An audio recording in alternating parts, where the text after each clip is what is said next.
Alright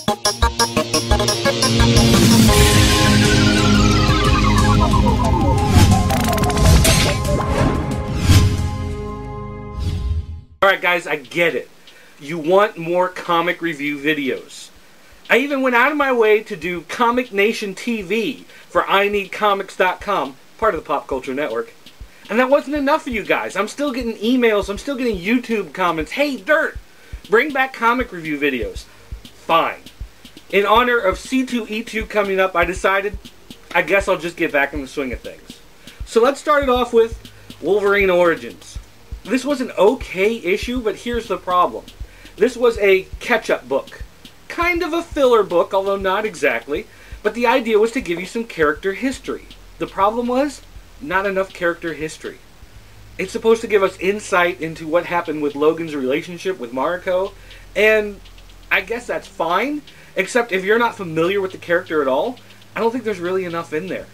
You probably need a little more information than what they gave you. And if you were already familiar with the character, I don't think it gave you enough new information.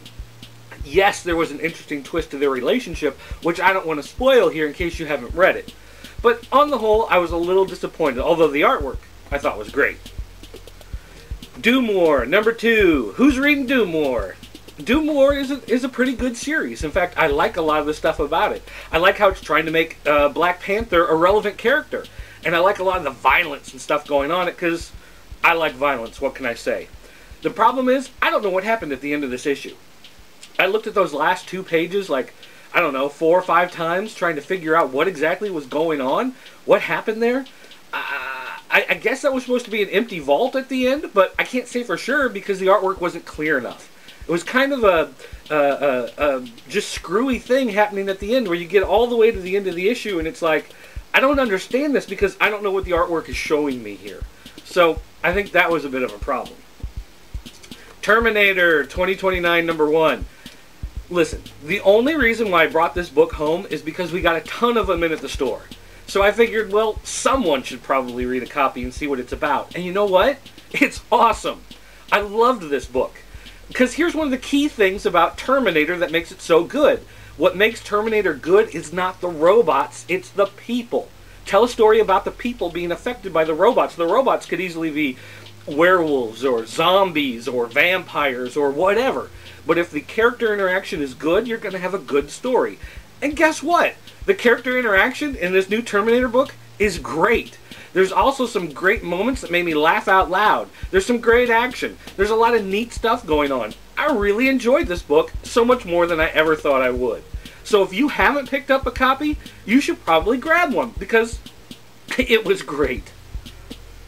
Blackest Night. Now everyone's going to be talking about Blackest Night. I'm sure you've seen 1,000 reviews from 1,000,000 people. So here's the main thing I want to talk about in Blackest Night. In Blackest Night, a bunch of dead characters came back to life, which, you know, you kind of saw coming. You know, they wanted to not completely get rid of guys like Hawkman and whatever, so, okay, they came back to life, whoop-de-doo. Except Deadman. Deadman's whole gimmick was that he was dead. He could possess people. He could take over their bodies. He was a ghost. And now he's not a ghost anymore, so now he's just man. And I know that Dan DiDio, or Dan DiDido, or D-D-D-Do-Do, or whatever you say his name, I know he's going to push for like a 4-issue series, Dead Man Alive or something, and it's going to show what Dead Man's life is like now. And what can you do with a dead man who's not dead anymore? He doesn't have any powers. He can't do anything. So we're going to get 120 pages of a guy going, well, I used to be dead, but now I'm alive, and oh no, that car's going to hit me. That's not fascinating. Kill him. Kill him and turn him back into a ghost. Make a 4-issue miniseries about how desperately he wants to be a ghost again. That would be interesting. Finally, let's talk about Rise and Fall. It's been going on for a few weeks, so there's a handful of issues out, and, you know, to be honest, I kind of like the idea of Green Arrow becoming this giant hypocrite and doing what he blamed everybody else for so long, because suddenly, you know, he does it, it's supposed to be okay, and now they're all hunting him down. I love that because screw you, Green Arrow. But most importantly, this was a good book. I really enjoyed the story. I enjoyed the story in this one too, but, you know, like I said, I want to see the guy fail. This was actually very touching and disturbing, and as the father of a young child, reading this actually you know, it kind of affected me a little bit. This book was terrible. I don't know if this is just like a random tie-in they're putting on there in the hopes that you'll buy it because it ties into the storyline, but it didn't feel like it had a whole lot of impact on the story that was going on, and it was really confusing. There's a ton of characters, and they're all talking, and none of them are taking the spotlight, and so you're going through this story, and it's jumping all over the place, and it's showing 4 people's perspective on what's happening, and you really don't get a feeling like any of them matter. You really don't get a feeling like any characters coming out of this being more important than any of the others, which is sad, because when you've got Batman versus one of the apes from Gorilla City, you know, and both characters are having the same amount of impact on the story, you kind of get a feeling like, I lost a little bit of the focus here.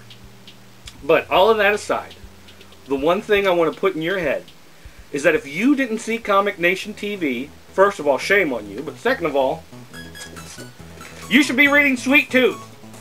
I mean, it's the best freaking book on the market these days. And I didn't believe it either, and I didn't read it for the longest time. And you know what? Now that I'm finally caught up, this is a great series. So if you're not reading Sweet Tooth, you should be. That's all for now. Make sure you check out ineedcomics.com for more videos and reviews. Check out new episodes of Comic Nation TV. Don't forget Pop Culture Network for all kinds of great geek nerd love that you want to find out there. Toys, video games, TV and movies, pro wrestling, all of that great nerd type stuff. So make sure you guys check it out. Thanks for watching.